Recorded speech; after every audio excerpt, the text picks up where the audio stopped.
is a Cosmic Octave original podcast. Me and Jake running down the street with a handful of comic books, kicking ass and banging chicks and drinking booze No, not and me. smoking Not weed. me. I'm married. Yeah, well, I'm married. Jake. Can't do that. Yeah. I'm just Off panel, off topic. Yeah, with Jake God. and Tyler. What happened? I hit the record button and I wasn't supposed to. Episode 179. Bling. That's an episode before 180. And then we're going to turn it all around and become chuds. Wow. What a twist. And You know what? We got then the episode idea. 360 we come back. We got the idea from M. Night Shyamalan, who's got the best twists in the business. Wow. I read the synopsis. By the way, I'm Tyler. Yeah, that's right. And I'm Jake. By the way, I read the synopsis because I wanted to. I've read the synopsis of the last four a new movie from M. Night. I don't know who the fuck is still bankrolling this shit, right? But I keep reading the synopses of each one of these movies to be like, Was this about Trap? yeah, and Old. I read about Old too, which is also dumb. And it's just dumb. It's dumb. Guess what? The main guy in the movie, he's the serial killer. That's the twist. And he's taking his daughter to a kid. Why are you doing that to me? What? Who's beating who in this situation? I wanna smack M. Night Shyamalan. Oh. And just be like, stop it. Okay. Just write stories for I the was just sake saying, look, of I'm not. stories. Stop going into a story going, I wonder what the twist is going to be. Don't even tell that story. Tyler. Because if you're looking for the twist, Tyler. it's going to be a bad story. Tyler, Yeah. come on now. All right? You don't need to do that. But you're right. When your whole gimmick is your twist, I think that it can hurt because let me tell you. So many actors are like, yeah, I want to be in that movie. Why? I didn't like The Village. Didn't like that. The last one I watched that was pretty entertaining was Signs. That's the last one I really enjoyed. Not a bad movie. Yeah. Interesting. I mean, the twist is really dumb. They can't water. The crazy part is the director's cut where Mel Gibson calls all the alien slurs. That's the crazy one. Anyway, welcome. Outtakes and bloopers. Yeah. Hello, M. Night. Do you mind if I, just do a couple slurs? It's kind of insane to me that he just completely dropped that accent. He just never, ever, ever lets it slip ever that he's from Australia. It's crazy. Well, he was born in the U.S. Right. I think he moved to Australia when he was 7. I think I've said it on this show before, but his dad's a Holocaust denier? I don't know if he's... Yeah. No, he's huge in the Catholic Church and a Holocaust denier. Yeah. So nice job, Mel. So yeah, the deleted scenes of Signs are pretty wild, man. Pretty fucking... And then Joaquin Phoenix starts rapping for no reason. Well, and then he showed Joaquin these pictures and be like, see, this didn't happen. Oh my God. The scene... He just went off the cliff. The fucking scene where they have the footage of the aliens. It's just fucking Nazi propaganda. Yeah. And Joaquin Phoenix is like, whoa, what's going on here? what are you doing? What are you doing? What? That's what they were actually showing him in that take. Yeah. But it just cuts back to him. He's actually... I didn't know I was working with a Nazi. Oh, Mel. Oh, Mel. I mean, there were signs, but Mel... Ooh, is that the twist, M. Night? There were signs that Mel was a Nazi way back? Oh, my God. Wow. Look, I don't even care. You know what? Let's go. I'm proud of that bit. I just want to finish this bit by talking about Mel Gibson. I'm not that other guy. I'd like to point out that I'm not a Nazi. get drunk and say racial slurs. I do that when I'm sober. Hey, what? I'm Mel Gibson. Oh, I'm not that other guy, but I'm just as much of a bigot. I mean, quite honestly, it's okay if you think I'm the other guy. We're pretty similar. There's no reason to discern the two. Two switched vowels, mate. Both legends. You want to have a billabong? Let's go walkabout. What the fuck happened to our show? I don't know. We just decided to start off by trashing Mel Gibson. Well, fuck him. And M. Night Shyamalan, and fuck him too. You know, at one point I was like, I kind of got lulled into when Hacksaw Ridge came out. I kind of got lulled into that fucking comeback shit that Hollywood loves to do. Yeah. Hey, Jodie Foster. I know you're Mel Gibson's friend, but The Beaver. yeah, you shouldn't have given him another chance. You were the only one. You were the one that opened the door for everybody else to work with him again. Thanks, Jody. No, because there was a movie that came out before that, but I think it was. If I remember correctly, filmed before everything I was happened. still very much in the entertainment news crap, and I remember that Beaver was such a big deal because Jody, because it was Back when I was reading them porno mags. Beaver was a big deal. The movie. One time I could have Beaver- beat that beaver up, and I don't have it. What the fuck? No, but when the movie by Jodie Foster called Beaver came out, you're such a child. The Beaver. Oh, what the it's Beaver. called. Okay, whatever. That makes it less funny to me. It's only one. I could I respect thought there it. was multiple. Okay, so there's, and you're, it was a big deal that Jodie Foster came out and was like, "Hey, Mel's still my friend. I know he made a mistake, so I'm gonna give him a chance to do what he does so well, which is act." And it's like, Oh, you didn't have to. He's probably got plenty of money, and if not, he's probably got about 1,000 acres down in Australia. well, and then I found out more about his dad and everything. I was like, oh, well, fuck that. Fuck that. Just because your dad did something doesn't mean you have to. Hoy. There's no reason to Oh, I'm not that other guy, but well, I mean, I pretty much am that other guy. we are. I'm not as handsome. That's crazy.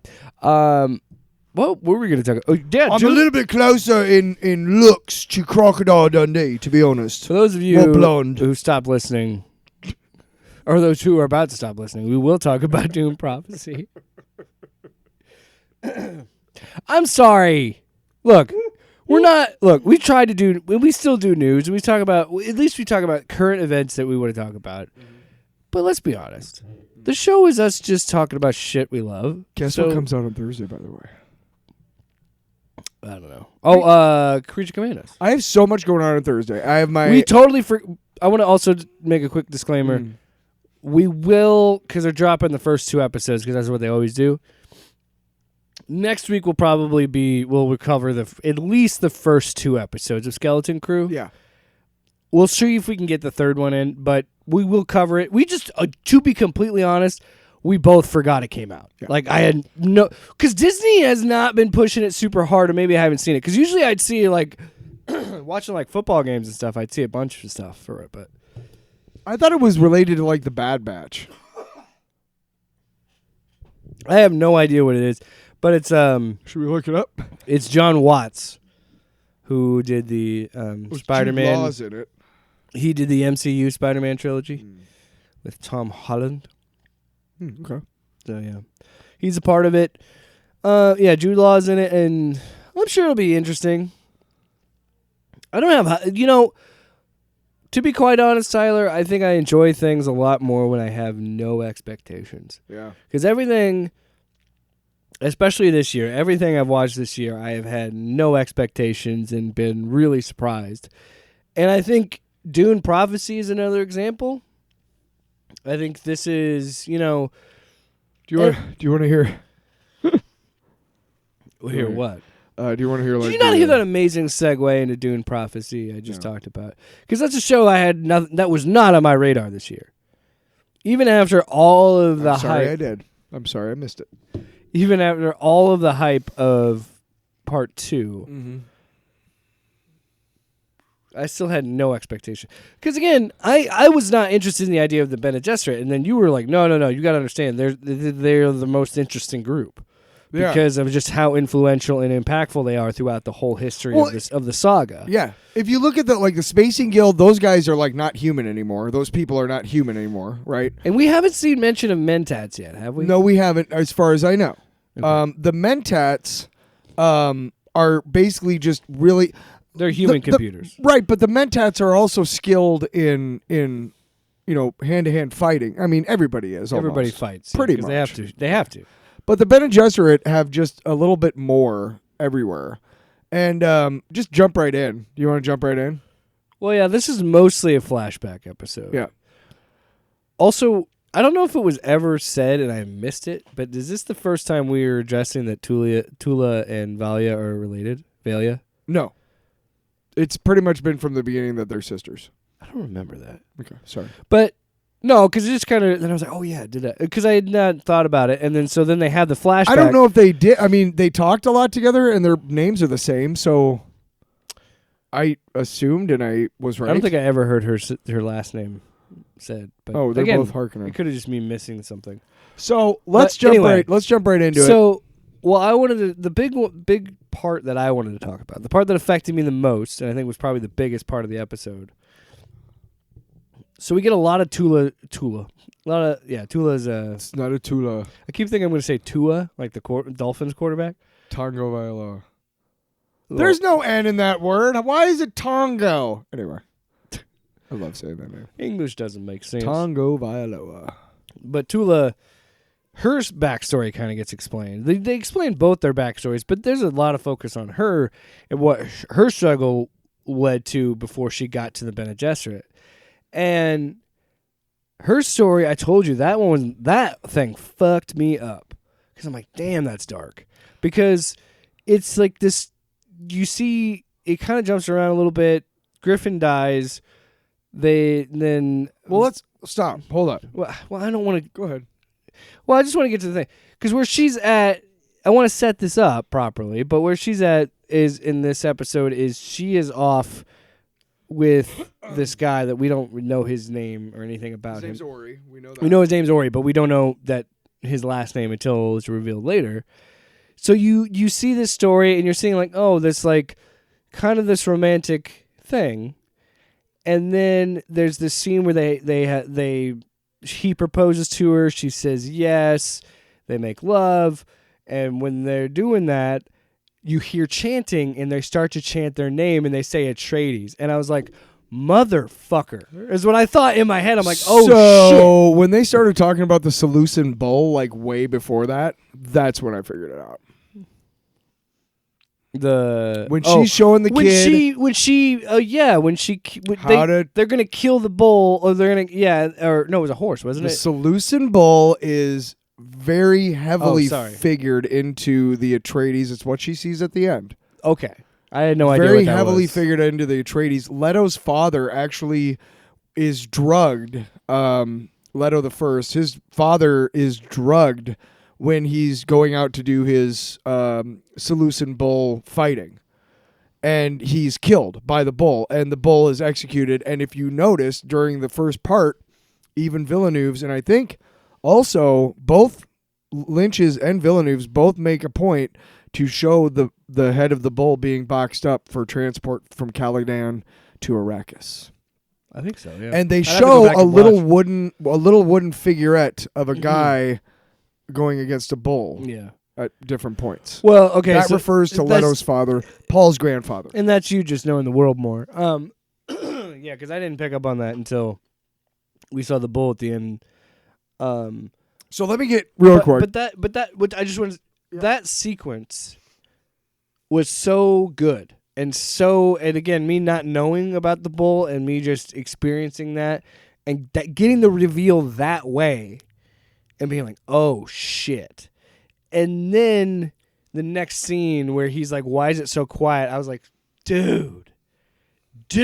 Like, and I was just like, that is fucking cold-blooded. Like, damn. Let me explain it to you, dude. Okay, so Varian Atreides, they talk about how he's surfaced again after God knows doing what. Now, here's what happens. After the Machine Wars, he's going to live like 500-600 years long. Because he was the pet of the thinking machines on Earth. He was their ward, okay? He wanted for nothing, and he was given the best medicine and all the stuff.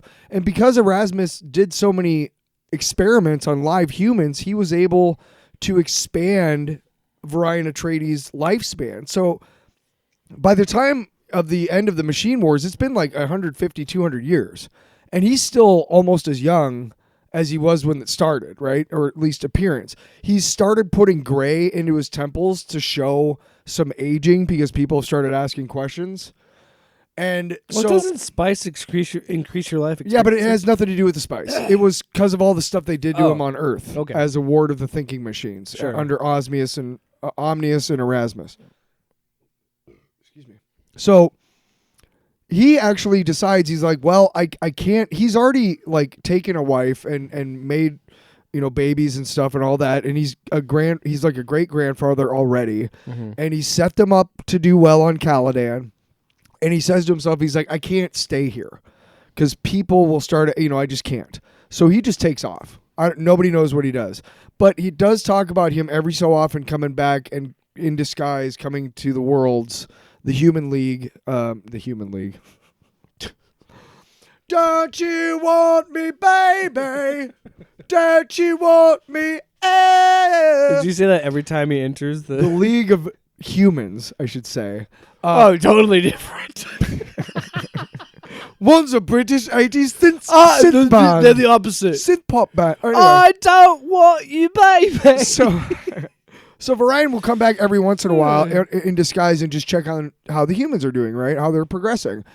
Nobody knows when he eventually dies. Nobody knows any of that. They just know that at the end of the Machine Wars, he makes himself scarce, comes back a couple times, and then he's gone forever, right?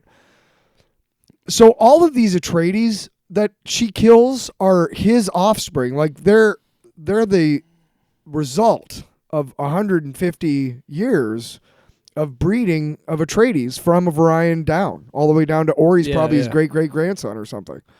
And now she kills all of them, but there's that one left, and he's the sword master, I believe, of the Emperor in present times. Would be crazy, yeah. But I need to explain to you why the Atreides and Harkonnens hate each other so much, okay? During a battle, there's a war hero named Xavier Harkonnen, who was the father of Mannion Butler, the son of Serena Butler, which is how the Butlerian Jihad begins, remember? Mm-hmm. Okay. Xavier Harkonnen has to do something during a battle that helps everybody in the long run, but at the time is looked at as a traitorous act.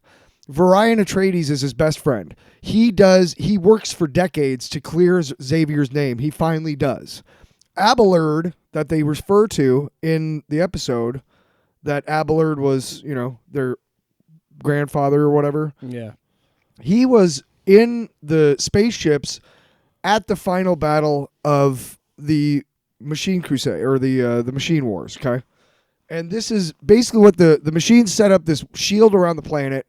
And it was just like an alarm system, basically. If a missile passes through the shield, there's all these floating crates of humans around the planet, and all of them will detonate. So basically, Varian Atreides is left with a choice. I eliminate the thinking machines once and for all for good after decades, hundreds of years of fighting them. Or I wait for instructions from the homeworld to see what they want to do and save all these humans. And in his mind, they've already lost trillions and trillions of lives. It's been decades back and forth, lives lost, and countless. This is the golden path. This is the... Well, no. This is the end. This is the end of the fucking war. Machine Wars, yeah. And he says, I don't give a fuck about those humans, because guess what? Once I know they'll die, but then the thinking machines will be dead forever. And Abelard Harkonnen, who Varian Atreides has taken under his wing and has done really well so far, he says no fucking way. And he goes down and he disables the weapon systems on the entire human fleet. Wow. And Varian is pissed. He's like, fuck you. Put him in his fucking brig, dude, and you're fucking... And he puts out over all the ships, he says, Harkonnen has betrayed us all. I am working to fix it. By the time he fixes it, they figure out a way to kill the machines without sacrificing all those humans, right? But Varian is so pissed that he makes it his mission. After decades of clearing his friend Xavier Harkonnen's name, he makes it his mission to smear the Harkonnen name because of what Abelard did. Because in his mind, he almost lost the Machine Wars. And that can never be forgiven.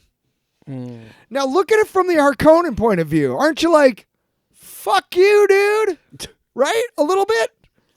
Now, at this point in time, Valia and Tula's mom and dad are basically and her uncle that we'll see in the next episode a lot more of, right? The guy with the.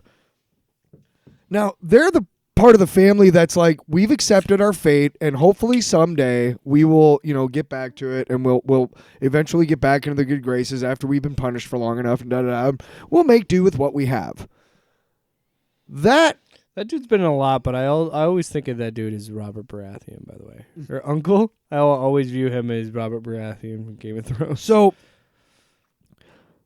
she basically, her and Tula are the part of the Harkonnens that says, no, we're not going to be satisfied with this. Fuck the Atreides. They deserve to die for what they did to our family and our name. We deserve to have our honor restored, and we'll do it at any cost.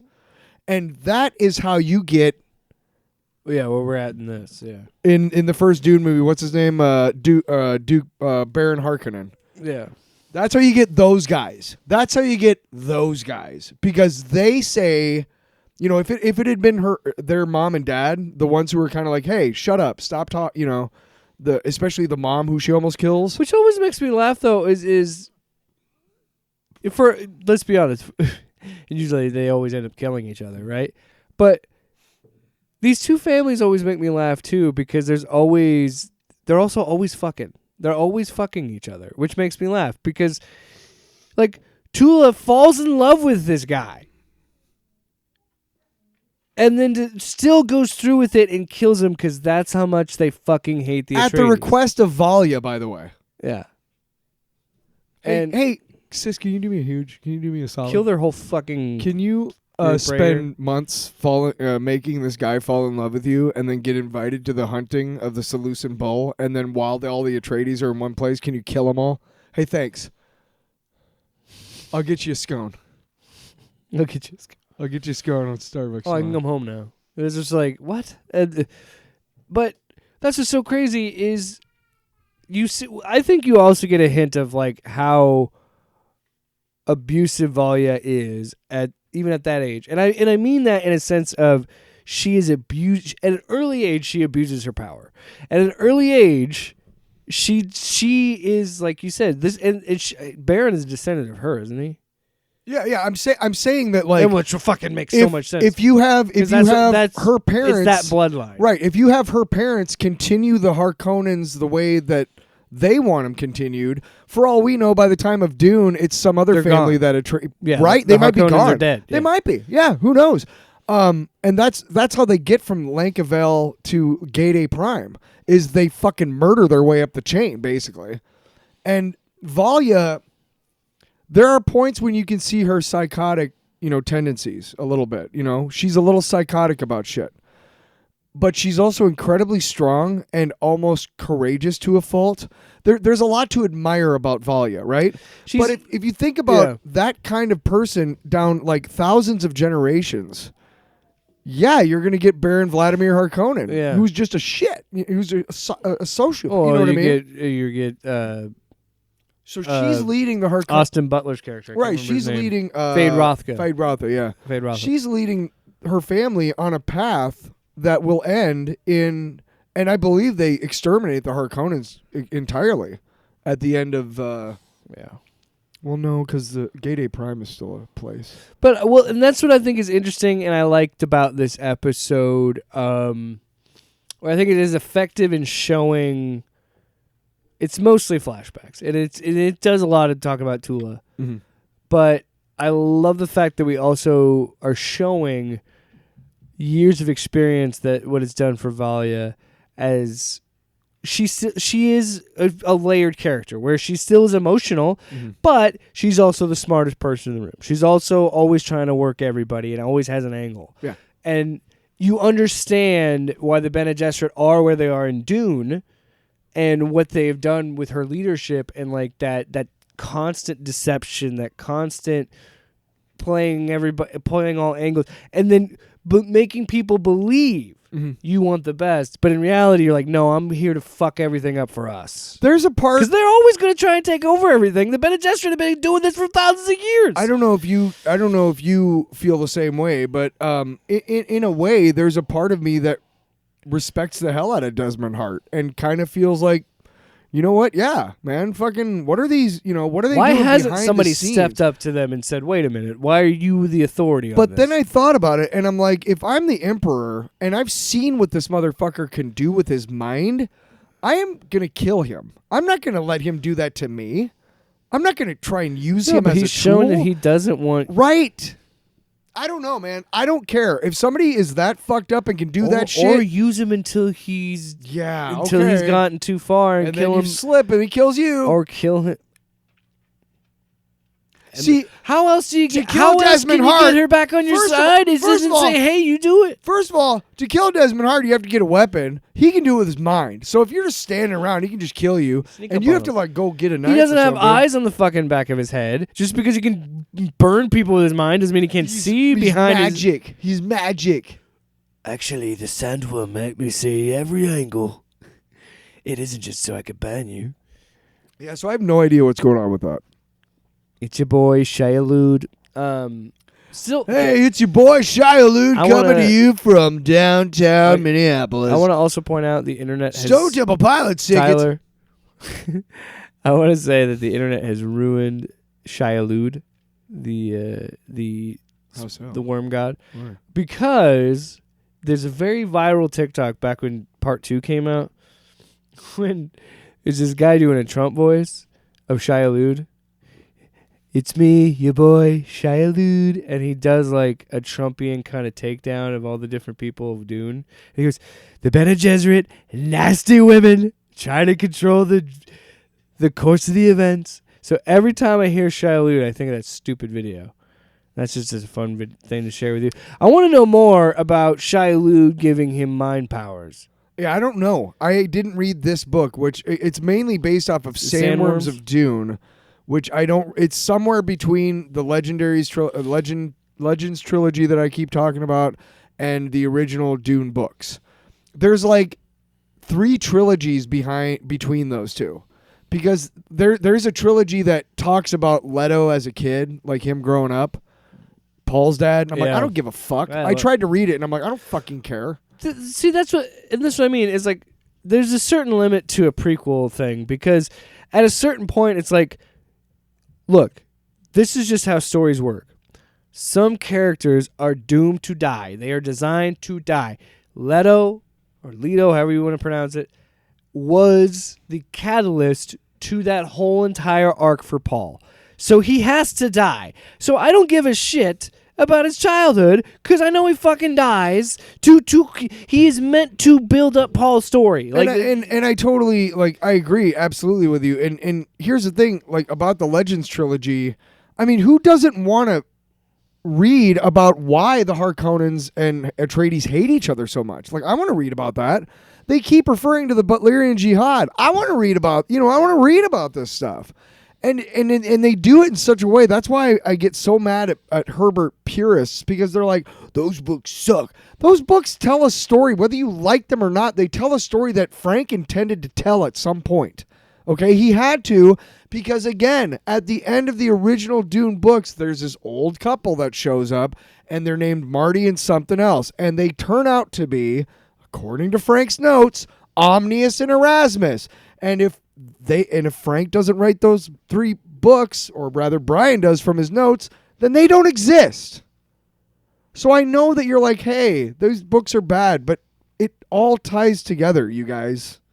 well, You at don't some have to point, hate those books. a series gets to a level where you're just gonna have division amongst the fan base. That's just what it is. Well, they keep putting out different books, yeah. and they keep putting out, like I said, Right, they- yeah. and the more, and that's what I mean. The more you put into a series, and the Yeah. more you make it a franchise, the more you have dissenting opinions, and that's just They life. should have left it at the Legends trilogy, and then the last 2 books to finish out the original book, Now, or it's the also- original series, and left it. Now, it's also important to point out there's this divisive nature of, well, I like it for this reason, or I don't like it for this reason, and then there's the third one that's completely bad faith that almost every fandom random has, and that's the fucking chuds. Yeah. So like that's the Venn diagram. Well, I don't think the chuds are going to watch this one because it's clearly like Oh my gosh, female led. Female propaganda. Yeah, are they? They're not going to watch it. Feminist propaganda. By the way, 3 for 3 sex scenes.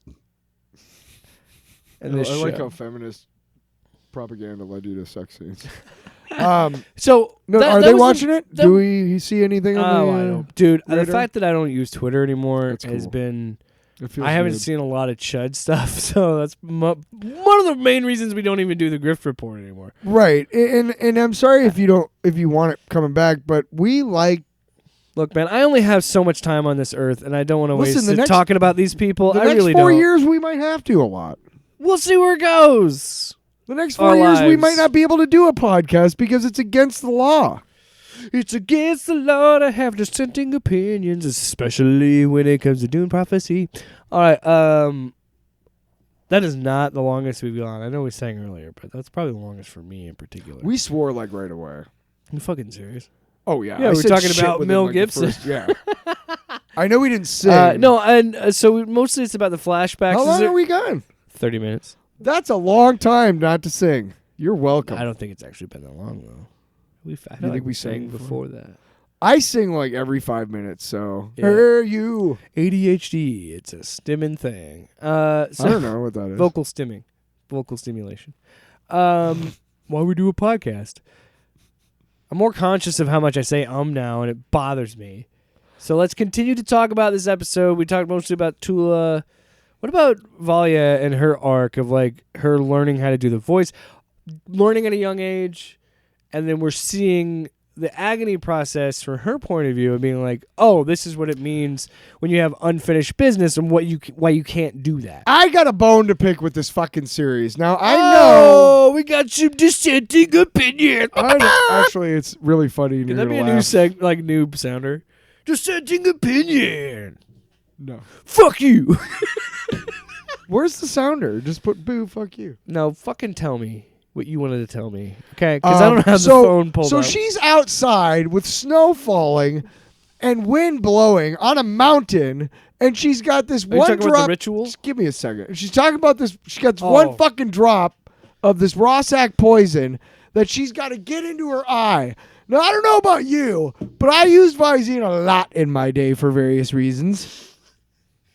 Okay, mostly because I was high. He was on the spice, I man. don't know about you, but I have to fucking hold my eye open, and it usually takes the first drop going nowhere before I get it right in Your my eye eye. doesn't want it in there. It's No, like, no. No, I'm saying like Yeah. even if you have it open so it can't close, the first one goes like not in you your don't, eye. You don't because- want to do it. No, Yeah. because you're not aiming right. Yeah. Because you can't, you know. Yeah. And she does it once with snow falling and wind blowing. Go to hell, Dune Prophecy. You go to hell and you die. I'm just kidding. No, but you go to hell. And that's today's dissenting opinion. Congratulations, fuckface. Go fuck yourself. Go fuck yourself. So then she goes through the agony after Why do you turn it off? no, I'm turning it back on, buddy. She Oh, it's back on. comes back. Her family finds out what she did. Her uncle? Is that her uncle or her dad? The dude at the end of the episode in the suspensor chair is her uncle. And that's the dude who Robert Baratheon that I remember. Yeah, okay. And the other dude is He's her like, dad. yeah, you just fucked us even more because you killed all these. You had her kill all these fucking Atreides, and she's like, well, I had to do something because you guys didn't do. You guys fucking want to. If we, like you said, if we had it your way, we'll fucking roll over and die. And then I don't want to fucking live here anymore. And you know what? To her credit, very relatable, very human. That's what I mean when I say that. I feel like she is a layered character where she has her moments of emotion and acting out because she is a human, but then she does have that moment of like, all right, they're just playing. Isn't that the doorbell? No. My kid's running upstairs. So, but she also is able to collect herself and think of the situation and be like, you know what? when she tells off her parents, that's her to be like, you know what? I think I've solved my fucking unfinished business. I'm going to go through the fucking agony right now and just get this shit over with. Yeah. And and I thought it was a really cool moment because I think it's a very relatable thing. Mm-hmm. Because especially as I've gotten older, I have had moments with my own family where I've had things of like, you don't know what the fuck you're talking about. And I don't necessarily think, I want to be clear, also I'm not advocating for killing a bunch of people like she did. I think he's right in saying like, that's fucked up. Right, of course. But I do on some level understand that feeling of you don't know what, like, it doesn't work this way anymore. Or like, I don't want to live that life. Well, just because that's okay for you doesn't mean that's okay for me, and we should do something. When it's explained objectively through, like, you know, the narrator in the book, what happened, I mean, yeah, it's a little strange for Varian Atreides to spend all that time trying to restore his friend Xavier's name, which is Harkonnen, and then because of I can't believe that he doesn't at least feel. I remember, and I read the book. I know he's super mad because he just wants it over with. But that's no reason to just completely smear another family. I mean, I would be mad if I was Harkonnens too. In some way, I'd be like, that's not saying fair. that I think in some way everybody can relate. Yeah. To that angst of rebelling against your family and being like, just because you're family, doesn't mean you talk to me that way, or you know how I feel, or you should speak how I feel, or, you know, whatever it is. Now, Griffin. Also, to that point, you shouldn't also kill a whole group of people. I want to make that very clear. Yeah. Griffin actually, if you notice, he's going to the Landsraad to try and get a better trade treaty, right? Yeah. Now he is just like his mom and dad. He's trying to raise them up the right way by allowing them to be punished and just kind of crawling back, and every so often, hopefully they'll give us more, you know. But she tells him, no, you need to find Varian because we've heard tell that he's back, and tell him to stop telling his lies. Now, I don't know what happens in the books. I don't know if Varian murders Griffin or not, but it wouldn't surprise me. Or it would be like one of his henchmen or something probably does it too. It wouldn't surprise me. I mean, Varian changes throughout the... And at moments in the story, you're like, wow, what a... You know, he's mostly... Are we the baddies? Varian Atreides in the Legends trilogy is mostly a tragic hero. I don't even know if I'd call him a hero. I mean, he definitely lives long, and he definitely... Well, no, he does a lot. He infects the entire thing, synchronized worlds with a virus. That's something, I guess. It's just, again, his actions at the end of the Machine War just make it hard for me to completely just be like, oh yeah, Varian Atreides, what a war hero. Like, no, you're kind of a dick. And I mean, to be really honest, out of that whole storyline, my thinking, the true hero in all of that is Xavier Harkonnen. And the fact that Varian tried to fuck up the Harkonnen name, even though he got Xavier cleared. It just makes no sense. It just makes no sense, and it makes me mad. And that's how you get fucking Baron Vladimir Harkonnen, dickheads. Way to go, man. Look what you did, man. Well, look what you did, Dick. Wow. Way to go. Way to go. Well, if you think about it, yeah. We could have had, you know, I don't know, eventually Atreides coming back together with the Harkonnens. It's a tale as old as time. Hatfields and McCoys. Hatfields and McCoys. In space. Romeo and Juliet. In space. In space. In some ways. Other movies with tragic love stories. In space. In space. In space. No one can hear you love. And I'm gonna love you tonight. Love the moon. We almost had Way to fuck it up. I was getting this somewhere and you just jumped in. Yeah, because you sounded like you were flailing in the water. Really? You never heard of a pregnant pause? Hey, Guy? I want to wrap up this Dune segment. No. Can I wrap up this Dune segment by saying something that the late, great Paul Atreides once said? Am I the Messiah? I don't know. I could be. I'm not ruling it out. Dune. That's what you could just describe that whole book in one sentence. Could be. I'm going to figure it out. Yeah. So yeah, we'll see. I wonder if we'll see in the movie or in this story atomics or stone burners. Or like, do you think we'll get an actual flashback to the Machine Wars, like more than what we already saw? The thing that I won't. The reason why I don't think we will is because most of the characters alive during this time would have been babies when it ended, because it's 116 years after it ended. Right. I mean, they wouldn't have even been alive. You know what I mean? Maybe I would love to see some of Not that ruling it shit. out. Am I the Messiah? I don't know. I could be. I'm not ruling it out. I love how we both add a maybe in there. There's no maybe in there. Play it again. Am I the Messiah? I don't know. I could be. I'm not ruling it out. I don't know. Could be. I just want to throw a maybe in there. I don't know. Maybe.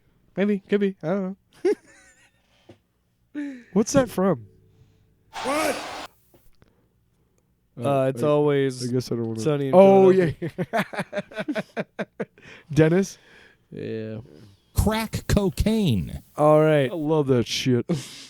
Smokes real nice in a glass pipe. Get you a lighter. Sloppy. And get you some scotch pads. Get you some. Tyler, are you Steel playing wool. poker right now? Are you playing poker with my heart? Hey, follow my lead. Are you playing poker right now? No. What? If you were, would you be betting right now? Because if you were betting, you'd be going all in, like DC all in. That's right. Do. We're doing a comic book review. I'm going to throw up because of that segue. We have to pause so I can go throw up. All right, Tyler, let's talk about some comics. This is exciting because, as you know, if you've been listening to us, the three of you. Hey, Mom. Hey, what's up? Your mom, my mom, and some guy named Steve. I don't know. I'm pretty guessing by now both our moms have turned it off. So Steve. After the Mel Gibson part. So Steve. Steve, this is for you. So we've been doing the DC we've been doing all the in absolute books. Yeah. It's all in universe, but it's absolute. So I think it's a different universe, right? Yeah, Absolute is its own thing. So DC All In is like an initiative. Yeah. So yeah, It's a company-wide thing. So yeah, this is so the all in is the overarching right. blanket, and these guys are little But yeah, pillows. so these are the Absolute books. So we agree we're going to do the Trinity. Yes. This is coming out right now. Yeah, we don't know if there's other absolute books in the works. There is going to be an Absolute Flash. There is going to be Absolute Green Lantern as well. I want to read. Well, I want to read Green Lantern. Was it Dark? Yeah, you were telling me about that. I think that's out. It's like a horror book, like a Green Lantern horror book. We'll I'm like, talk that's about cool. it off the air. But anyway, Yeah. one that really intrigued me from the beginning, and I can't believe I somehow got Batman, Absolute Batman #1 first printing, and Absolute Superman #1 first printing, but somehow I missed Wonder Woman like the week after Batman. Like I fucking missed it, right? And so weeks and weeks go by, we're waiting for the second printing, and all they come out with, and don't get me wrong, I'm not super mad about it, but it's called the Noir edition. And so Looks like a sketchbook. because #2 came out last week, I was able to read the first two parts of Absolute Wonder Woman, and I just have to say, beyond a shadow of a doubt, this is my favorite of the three. Beyond a shadow of a doubt. It starts off with Oh, I see now. the art. The cover alone was like, that looks neat because she's riding a dead horse and she's got these tattoos. It just looked neat from the cover. I think I would like. I don't know. Anyway, sorry. Go ahead. Well, and so I liked it a lot too. Now I don't know if I liked it more than Batman.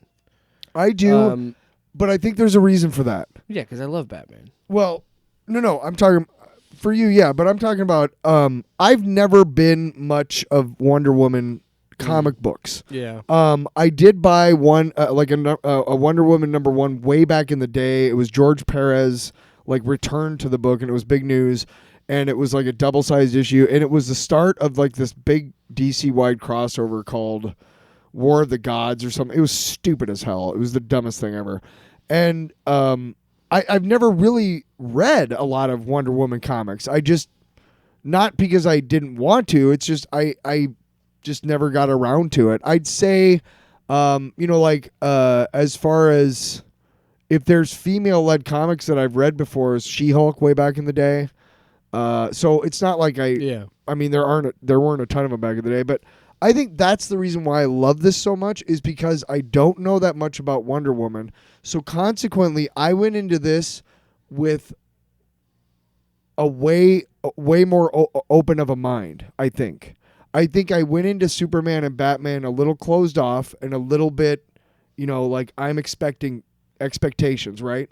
Mm-hmm. I went into this with nothing, but I went into it with a sense of this. I think this is going to be good. You know what I mean? So when I opened it up and I finally read it, it was like, okay, everything is just turning out the way I think because it's fucking badass, right? It's fucking badass. It's just badass.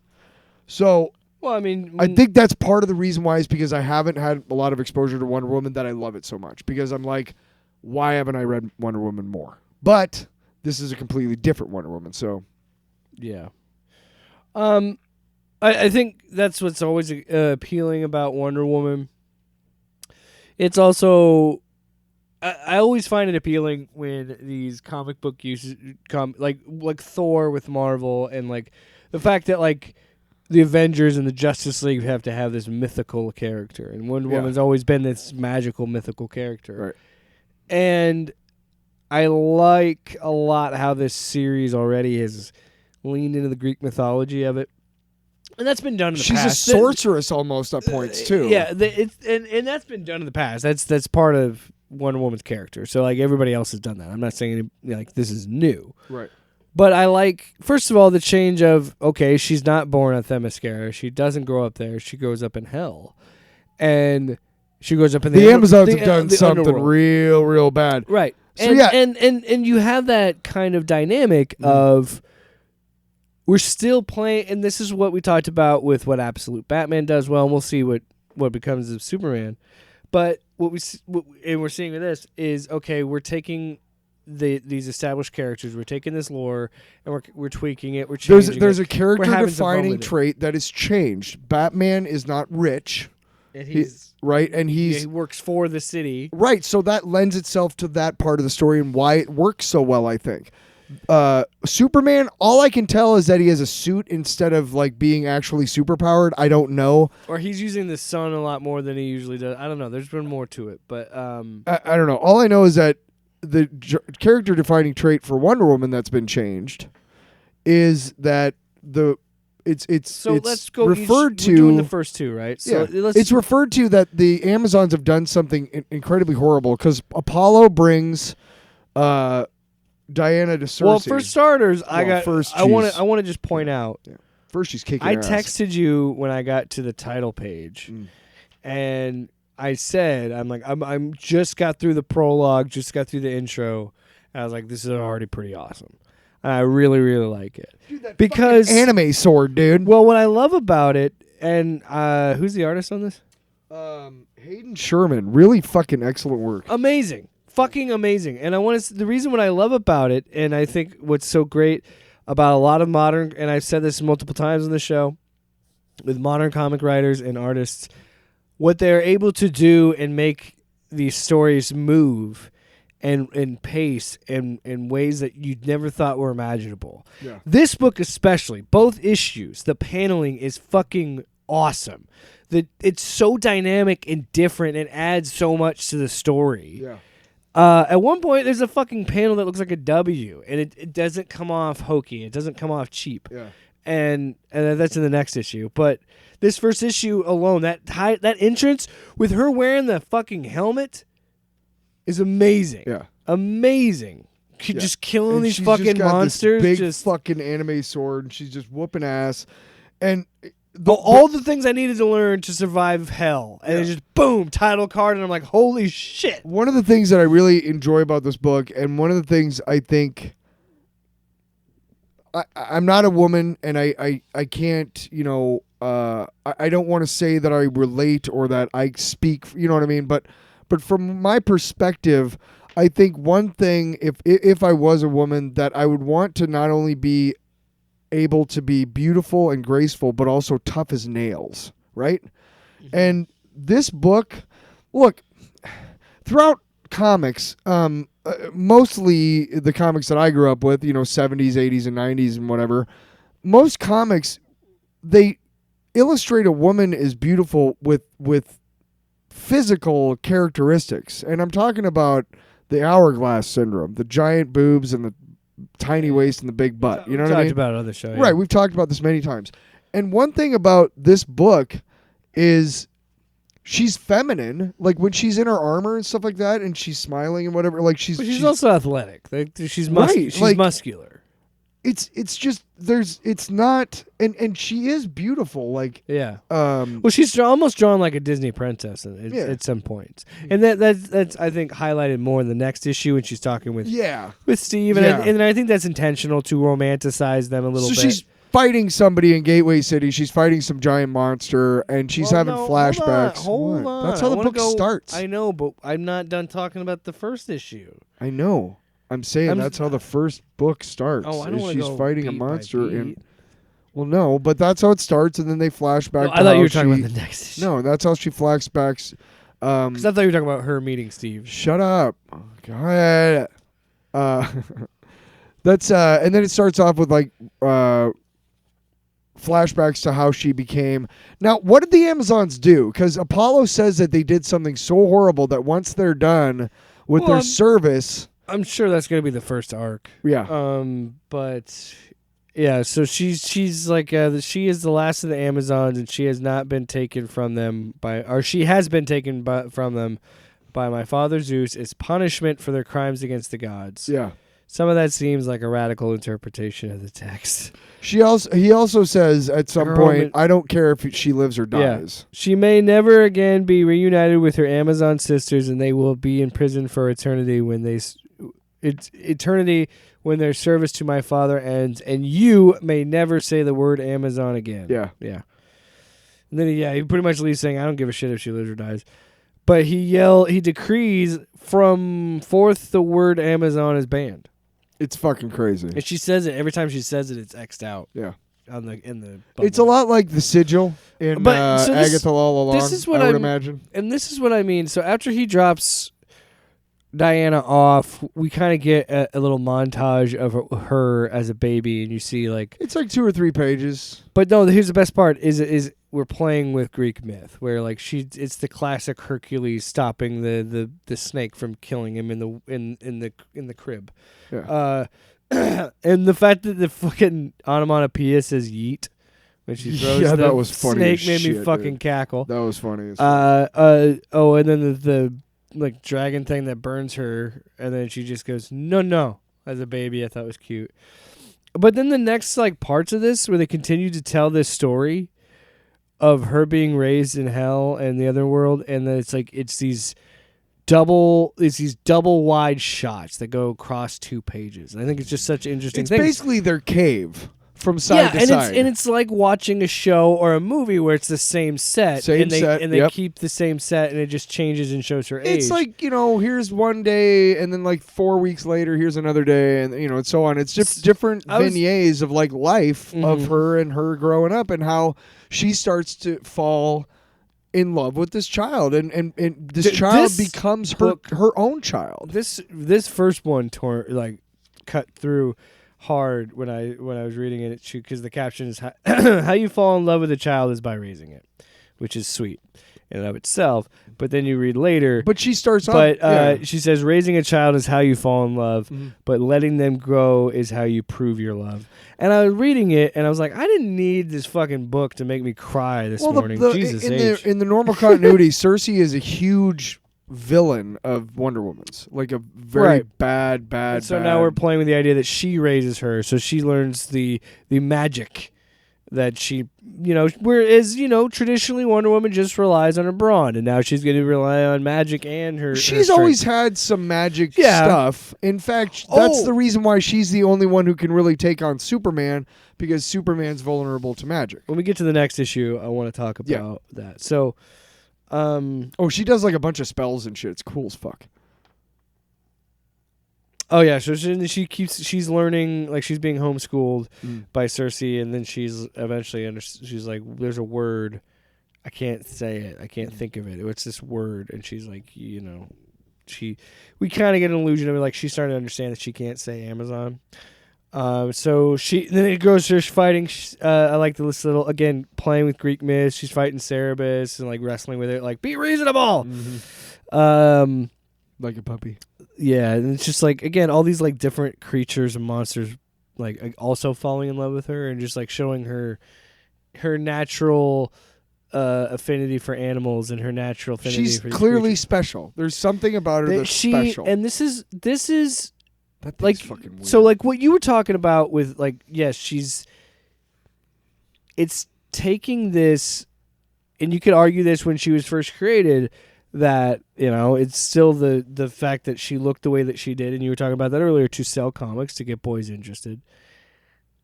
But to see them play with that and especially in the modern era of comics, how they've really changed that narrative. Like, she can be beautiful and badass. She doesn't, you know, like, that's what I love about her design in this, is her face almost kind of looks like your traditional, like, beautiful, like, Disney princess face, but then she's actually muscular, because it would make sense, because she's constantly fighting monsters in the underworld, and she's working at, like, she's also got that physically Greek fit. Yeah. Greek aquiline nose. Yeah. You know what I mean? In different angles, in different shots, it's more pronounced, but it's regal on her. You know like what I mean? you were talking, especially these first 2 issues, there's so much character development, and just these 2 issues where I'm like, I am like really like, I love this interpretation of the character. Again, neither one of us has really had a lot of exposure to her comics. I mean, to be truthful. When she lands on the ground and she wipes the red stuff on her face, to like, just everything I wish about I had the her color version. character is so interesting, and it's, like I said, especially what has always made Wonder Woman work is it made her so special is her natural affinity for living things. Yeah. And the fact that you see like her strength in these first 2 issues, but then you also see her humanity. We haven't even talked about her steed. Yeah, because it gets talked about more in the second one. So she fights this big Harbinger monster. She pulls out her giant fucking Athena, or is it Artemis or is it Athena? Athena. I think it says Athena. I don't know, the big anime sword. Blade of Athena, yeah. Oh, yeah. You are not welcome, Harbinger Prime. This world will defend itself. I stand before you with the mythical Athena's blade, forged by Hephaestus himself. It is more than capable of sending you to your maker. So go back wherever you came and tell whatever you herald that you were mistaken. This world is protected. I'm like, fuck yeah. So she continues to fight this thing. It shoots some laser eyes at her, which made me laugh. She's like, it's always laser eyes. She eventually gets knocked down, and before that, I told you when I read this first issue, I got goosebumps, right? I was like, holy shit. It reminded me of Daniel Warren. I'll get to let me see what you're looking at. When she finally says it. Okay, so we're getting to the scene, and it reminds me a lot of Daniel Warren Johnson's Transformers, where there's multiple times where I'm reading that book where it's like I said, it makes me excited to read the fucking comic book, man. Yeah. Like, this shit just gets my blood flowing. I'm like, fuck yeah, Diana, kick this fucking monster's ass. You know what I mean? And the part where she talks with Cersei, and he's like, I must ask you about this word again. And she's like, why? How can I know a word without having ever heard it? How can it beat in my chest so powerfully without knowing what it means? Say the word, Diana. Say it. And know it is what you are. And she says Amazon, and then they play that back with the fucking paneling in this book is goddamn insane. So the book ends with, this is the moment I'm like, my heart's pumping, because I'm like, oh shit, she's gonna kill this fucking monster. Where she's sitting there and she's getting up and she keeps saying Amazon, Amazon, Amazon, and then the final panel is a double shot across both pages of just her eyes staring at this monster saying Amazon, and the issue ends, and I'm like, now that is how you do a fucking first issue. Because by the time that ended, I had, I was lucky enough to have issue number 2 right there, and I was like, all right, and I just immediately picked it up. Because if I That's unbelievable the only thing, first issue. The only good thing, Unbelievable. the only good thing to me about missing number 1 is that I was hoping that the second printing would come out close to the number 2, so I could read both of them at once. But man, I was just like, God damn it! Oh, like, just waiting. I wanted to talk about that too. I absolutely love her design. Like we talked about, like the look. She's got these But the tattoos on her armor, right arm, which is cool as shit. The red and black like hell armor is fucking awesome. She's got her general colorization of her, suit, her armor. Yeah. Like the blue and the red and the silver. There's been interpretations with gold, blue, and red, but yeah. Also, I love that at the end when it's like they take the cute and sweetness of the you fall in love with a child by raising them, you prove your love by letting them go, and it's like you prove your love by also arming them to the teeth. She's just fucking tearing down this monster, and it's just like she's like you were talking about. She's so badass, and it's like what makes her work, and is what's always made Wonder Woman work, is she's effortless in her badass. Yes, like. She's the traditional, like, the fact that she rides in on this dead horse who turns out to be Pegasus, who she just rides in and just takes down these flying monsters and then lands superhero style. Come on. That's badass. The second issue it's her continues fighting the the fight, Harbinger. but Prime. it deals more with her relationship with Steve Trevor. And I'm totally okay with their meeting not being changed that much. Like he somehow ends up on the island that she's on, and she rescues him. You know what I mean? Yeah.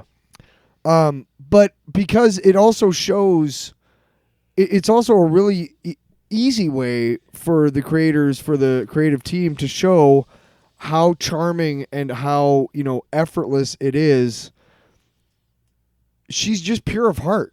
She wants what's best for everybody, and she knows that she can change the world to make it that way. And it's just like... And you can't help but love her. It's just like what makes Superman appealing, where it's like this ultra-powerful being has found some person or someone or some group of people that they've fallen in love with that makes them believe in humanity. Mm-hmm.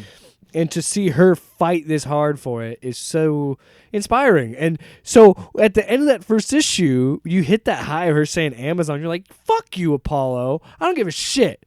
She's an Amazon. And she's going to kill that fucking monster. But this is the one was like, okay, again, we're playing with the character and the expectations, what we're supposed to do with these absolute books. We're not doing the lasso of truth. We're doing it, but we're doing it a little differently. So yes. So yeah, she More says, of a weapon. "Fashioned by mother, hear me, Harbinger Prime, for I bring you Nemesis, a weapon forged in the fires of hell." So it's just this red lasso that she whips around this monster's neck. She says, "Fashioned by my mother, the sorceress Circe, made from the remains of the last basilisk, infused with the blood of Prometheus, blessed by Demeter, goddess of the harvest, mother of us all." And so yeah, it is like the lasso of truth, but instead of like getting the truth out of you, it burns you for your sins. It's a lot like the Ghost Rider penance. Yeah. Very similar. Yeah, that's what hit me first when I read that. Was but like, yeah, oh. it's rather than tell the truth, it burns you for sins, and then it says it. And for you, Harbinger Prime, Nemesis will be a particular hell, for she binds and burns the proportion to your sins, and your soul shines bright with the blood of the innocent. So that makes it like bright red as it chokes him, and it's like screaming like, "Release me!" Has your brother read this? Because he would love this shit. I have not. She full on is know. fighting a fucking kaiju in the first. I don't know if he set, reads too. many comics these days. I just figure you tell him, "Hey man, I do need to tell him because it's the kaiju and everything." Yeah. But I love her design, and when she first meets him on the beach, turn the page, other way. Oh yeah, her eyes. Did you notice her eyes are like glowing a little bit? There's a reddish shooter eyes, and then when she notices, Well, she's him, part she of changes magic. it. She's part magic. I mean, she uses there's a bunch of parts in the books when she uses like a spell and like a defense spell and shit. And it's also an artistic choice to show you like this is her dropping her guard. Like this is her in battle mode. This is what she looks like when she's in the middle of a fight, right? Versus when she's caught off guard. See, like some of these images, she looks. You know what she looks like? She kind of reminds me of not hair. Oh, god damn it! This is where I need my wife because I can't remember What? the love interest of the Hercules Disney movie. Oh, It's not Hera, because Hera's his mom. those two. When we get there. But she looks like the female character from Hercules, and I can't Because remember. we see after the title page when he shows up the origin of them, and I like her. There's a part where he says like your eyes are special or something else. What does he say? Anyway. Before we get there, I love. It's just a really beautiful kind of love story, and it's not necessarily love as much as it's mutual and honestly, respect. I would love it to just be a platonic thing. That's Like, fine. I kind of would love that idea. That's one of the twists of this story is it's a mutual respect and a love of friendship rather than romantic. And but again, the paneling, it's just I love. It's always great when you see this medium, comic books, evolve and change, and more we're seeing artists push the boundaries of what you can do on a page. And I think this book especially, this series, these first 2 issues, there's like these pages of her first meeting Steve are so cinematic and so unique, and like the shot of her him when seeing she's her walking towards him, and it's basically it's it's basically a wide panel of one scene, and then he chops it up with 3 lines, so it's basically four panels, and in each one she's closer, and that's a comic staple. yeah, that's how you That's how been you show used movement for yeah. decades, and it's one of my favorite ways to show like And I just noticed this. You notice how like the panels are kind of like her costume? yeah. They're designed like her, like, because I know there's a part that looks like a W, but that looks like a bracer, and then there's like some of it looks like her belt. Like if there is a belt, I don't know, but I don't know. Like no, I'm just saying like that's just you see. That's a theme that's throughout this book. Is there's some panels that look like it is straight up paneled like the working of her costume, which is fucking insane. I've never seen that before. I've never heard of that before. If that is what their intention was, and that's awesome. Yeah. And I said it with that Defenders book, and like a lot of the more contemporary books we've been reading, we're seeing artists push what you can do with paneling, and it's awesome. It's cool. Oh, you and I are big fans exciting. of comics, and to us, like there's so many beautiful ways and art types of art, but I've always believed that comic book art is art. And these, for the last like 10, 20 years or so, or it's more like 10, but yeah, that Javier Rodriguez who did the Defenders, oh my God. They create art with their page layouts, and they're not just what the figures, but also they're making art. They're making modern art, and it's really fucking cool. And and you're seeing a more and more of an understanding of like, okay, we can play with regular formatting and having those different styles, and there's serve a purpose, but we can definitely, and all you have to do, at least if you, I guess if you're an American and I guess English speaking, because I know manga you read different ways, but my point, you read a different Japanese you read right to left.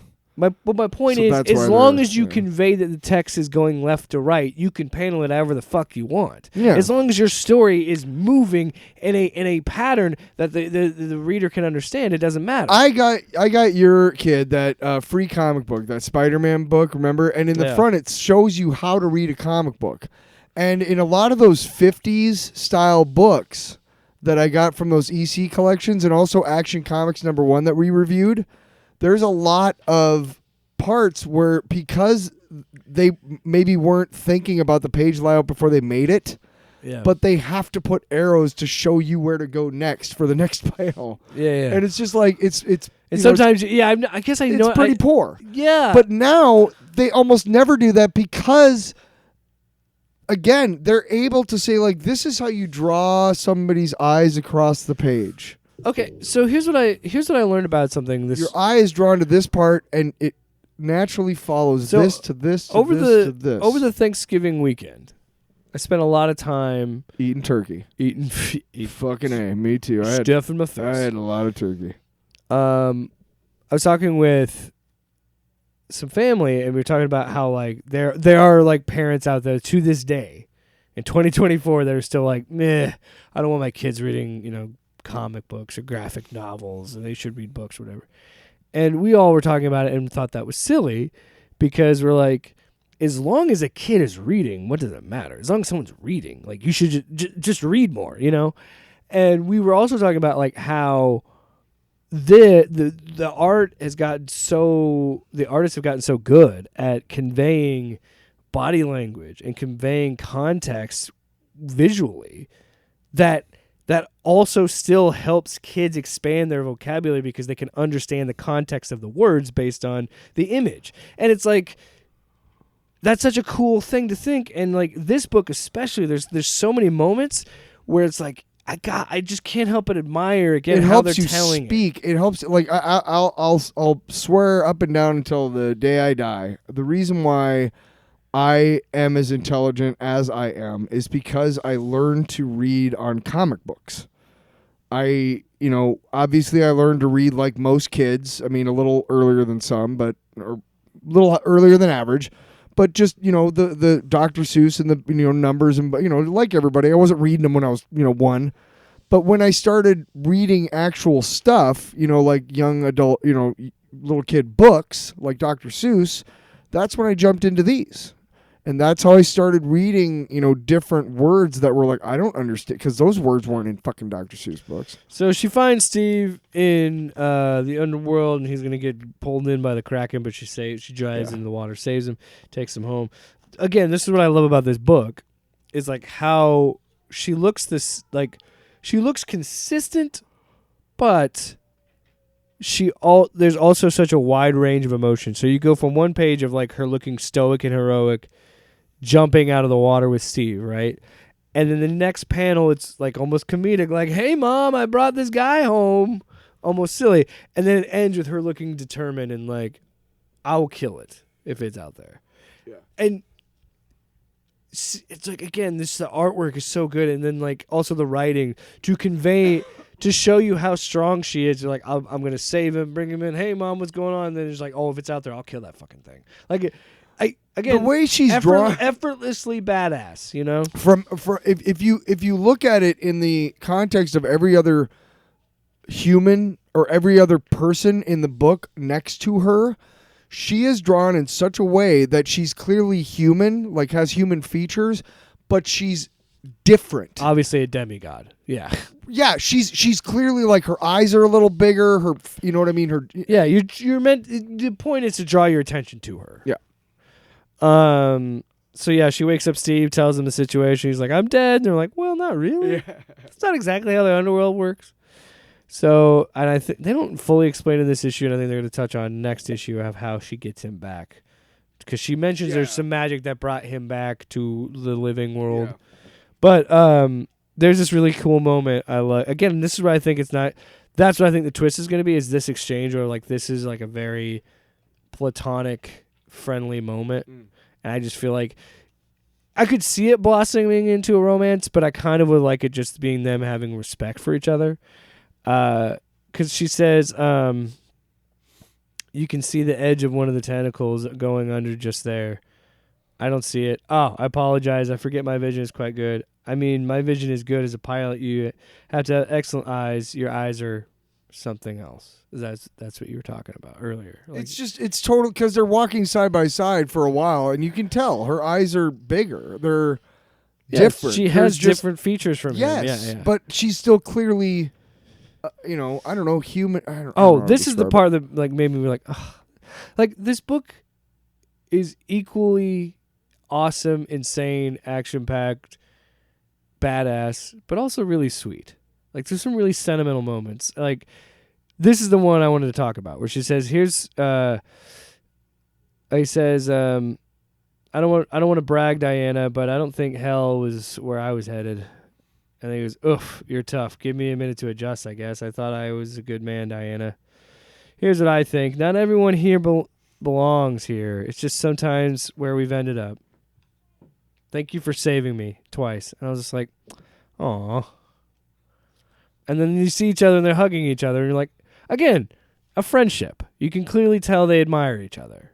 And it's maybe, and if it is a romantic relationship, it's much more understated, and I appreciate it more in this. Well, the rest of the book, because that's about the first half of the book. And then the rest is her preparing them to fight this next she's monster. basically showing the generals that like you're a fucking idiot, and I'm not going to take your shit. I will say this: you got the noir version. That's pretty much looks like a sketchbook. It's essentially black and white. There's no color. Yeah, the color's much better. I like that book, but it does such a disservice because the colors. I want to read the number one with color. The colors fucking. I'll get the fucking. Oh, I'm gonna buy the trade probably. Yeah. But they also talk about her horse, Pegasus, the Pegasus, Pegasus. So that's What does pretty cool. she eat? What is he eating? Magic. What do you feed a dead horse? Magic. Oh, that whole scene where it's the W paneling Yeah. was where Let me see. the general guy tries to dress her down, and she pretty much I goes. didn't even notice that. My favorite part of that She whole, towers over him. Which, first of all, she towers over him. Her eyes are black and like white dots, so you see her like hone in. And my favorite thing about that is her just saying like, "Clearly, you motherfuckers need me. I don't need you. So why don't you just think about what you're saying before I get pissed?" Like, and just to see you just be like, continue to belittle this man, just be like, "Why don't you shut the fuck up?" She's basically saying like, "Look, I'll give you respect that's due, but so I far you're respect not." your rank. No. She's like, "I'll give you the respect due, but right now you're not due any respect because you're being a dick. And also, So start respecting me, and you'll get some back. But Also- until you do, fuck you, dude." I don't work for you. I don't work for the fucking U.S. government either. No. So why don't you shut up? And I love it. And then, yeah, there's that, again, Steve is like, "Sorry about all that shit." She's like, "Yeah, I'm used to it." And then, yeah, they have the conversation. It's like, "No, it's the Pegasus." And then we get that moment of what's that sound? It's like, just, man, like, that's what I mean by the coloring. Just the art, like the close-up shot of her in this is just, ugh. And then fuck the The tetracide. size of the fucking, The tetracide. the tetracide, this giant bug.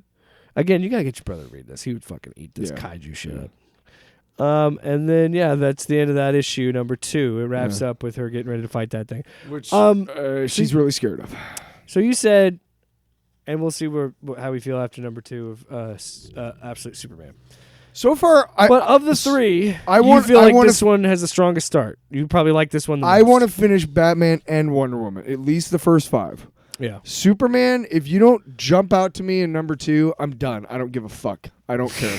I'm serious. Well, Dude, shit's expensive nowadays. well, there was nothing in that first one that was like, ooh.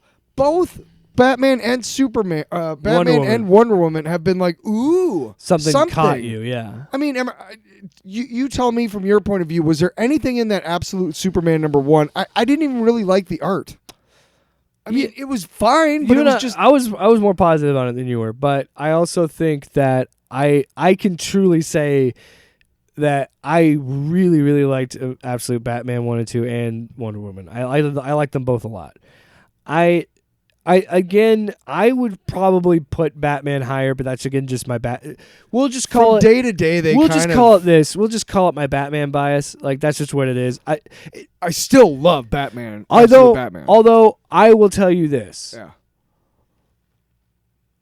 Both books had me at moments going like, "Are you fucking kidding me?" Yeah. Like, let's go. Almost the cover going in was like, oh, cool. Well, in the This is gonna second be issue, cool. when he shoots his fucking cape, he shoots up and attaches his cape to the roof and becomes an actual bat. I remember you were in the room when I was reading, and I'm like, "Are you kidding me?" You know, and like this we talked about with this book when she fucking comes. The first thing you see of her is riding in on a skeleton Pegasus, just slicing these monsters to pieces.